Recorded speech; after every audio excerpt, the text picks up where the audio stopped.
Hello guys, how are you doing? Welcome back again to another video. Today we are here in Canary Wharf and we're going to be shooting with this guy. This is an APS-C camera, my very first camera, and I want to tell you why you should be getting this in 2022. Why APS-C? Well, a lot of people comes to me asking me whether should be shooting with an APS-C or with a full frame. But let me tell you one thing. It's 2022 and this guy is worth every penny. So guys, follow me along the journey. Today is gonna be a really good day. It's gonna be a fun day. We're gonna be taking pictures and videos of this guy, okay? And I'll show you the good, the bad, and the ugly about this guy. And my final thoughts about this guy again. All right? So follow me and let's have some fun.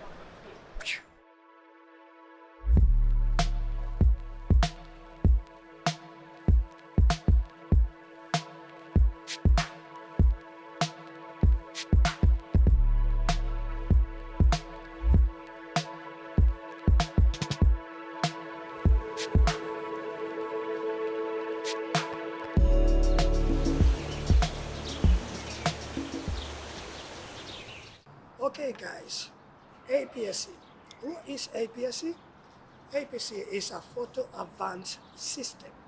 In other words, is the image is coming from this sensor. We do have micro four thirds, medium format, and full frame. And today we're going to be focusing on Sony. Why Sony? Because I've been shooting with Sony for 4 years and it's the brand I know. So, you know, the other manufacturers like Nikon, Fuji's, the Canons, they do have APS-C as well. So, every single manufacturer has a crop factor. The crop factor for Sony is 1.5. That equals the image for APS-C into a full frame. So, I want to show you with some pictures what it's like to have this APS-C.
Well guys, the Sony lineup is 6000, the very first camera of this APS-C, followed by the newest 6300, 6400, 6500, and 6600.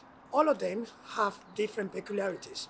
Some of them are good for photography, some of them are good for hybrid, and some of them are good just for video. And I'm going to touch the whole specs of every single one of them, because that would be another video on its own.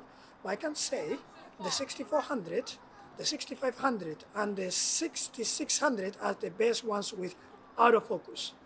The 6600 and the 6500, they go IBIS. The rest doesn't have IBIS. But then again, these are still good piece of machinery. So yes guys, follow me into the next location and I'll give you the bad, the ugly, and then I'm gonna give you the good, all right? So carry on with me and follow me. Bye. Well guys, this is the second location. We've been shooting some B-roll and some footage for you guys. I'm gonna show you later on. And every camera has the bad, the ugly. Starting for the back of the camera is not bright enough. So when it's very sunny, sometimes you're gonna have to cover the back screen because it's not bright enough, or use an external monitor. That's another thing that Sony has to improve in these APS-C cameras. Apart from that, you got the HDMI port. It's small, it's a micro HDMI. So when you have an external monitor and you plug into the micro HDMI, because it's so tiny, it breaks. I can't tell you how many times that has broken in the middle of a shoot. Another bad thing is the water resistant. If it rains or if it's humid, this camera suffers. So you have to be careful with that, guys. This visor is not good enough. Sometimes you have to be looking through and it's uncomfortable. So most of the time, 99% of the time, I'm shooting just with the back of the screen. So, well guys, another thing which is not that good is the battery life on these cameras. These batteries doesn't that long. So when you are shooting with these cameras, you have to bear in mind you have to take with you 3 or 4 cameras because they don't last. I'm telling you guys, you have to have spare batteries, otherwise you're gonna be missing the shots. Or else is bad in this camera is the overheating. I'm gonna show you guys in the menu, in the settings, you have to go into the auto power here and set it to high, otherwise if it's not high, the camera overheats. And you don't want to call the fire brigade, just cool down your camera. Try to avoid the camera overheating. It should be okay. I only have one problem once about overheating. Other than that, these cameras are more than good. I'm telling you guys. More problems about this, the rolling shutter. It's very long. These cameras, they have a very awful rolling shutter. And what's rolling shutter? When you are pan back and forth. You don't want to be panning like this. So if you want to avoid rolling shutter, shoot with a gimbal or shoot with a tripod or just keep following a nice pan.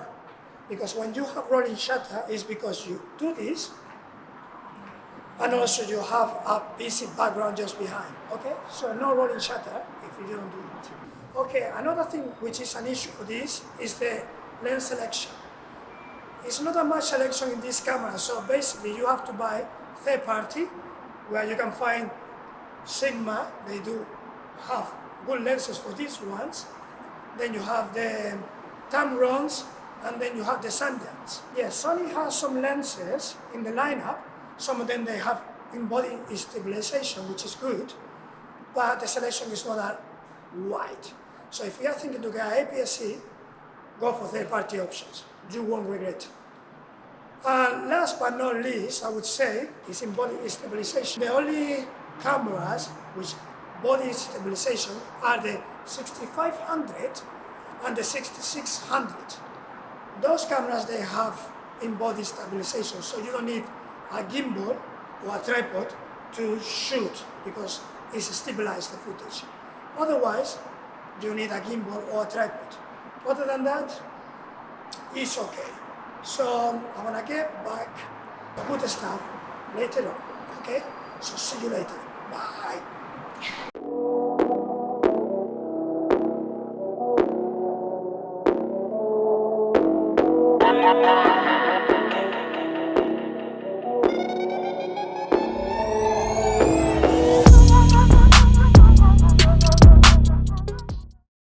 Well guys, not everything is bad in these cameras. One of the good things you have to bear in mind is video.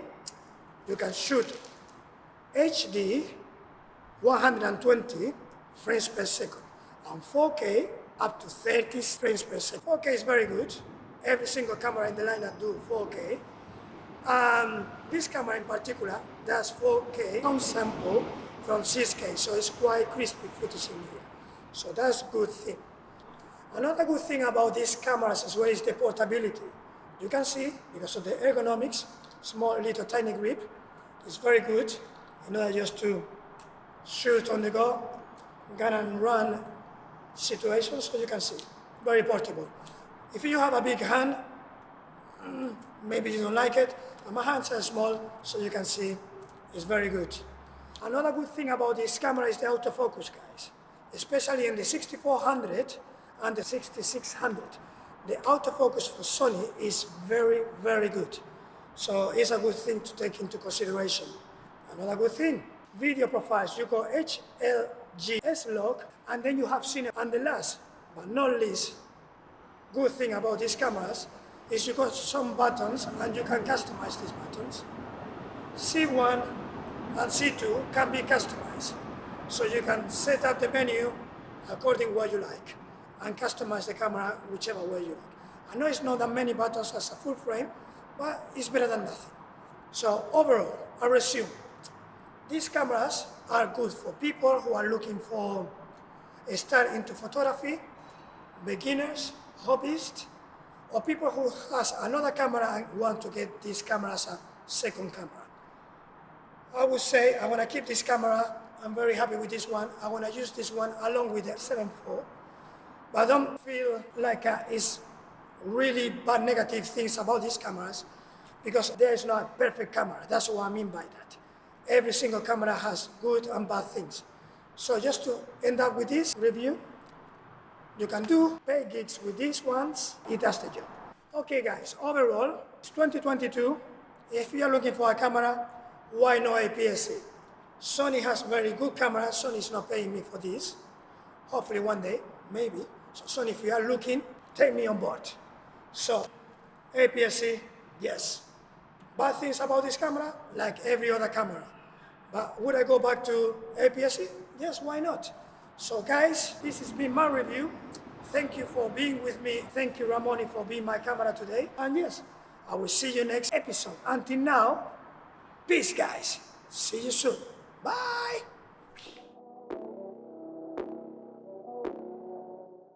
So overall, APS-C for 2021? Yes, why not? You want to get a camera for 2021? You got interchangeable lenses. So once you do this, you got lenses to put here, lots of lenses for third party and Sony. So let me see if I can.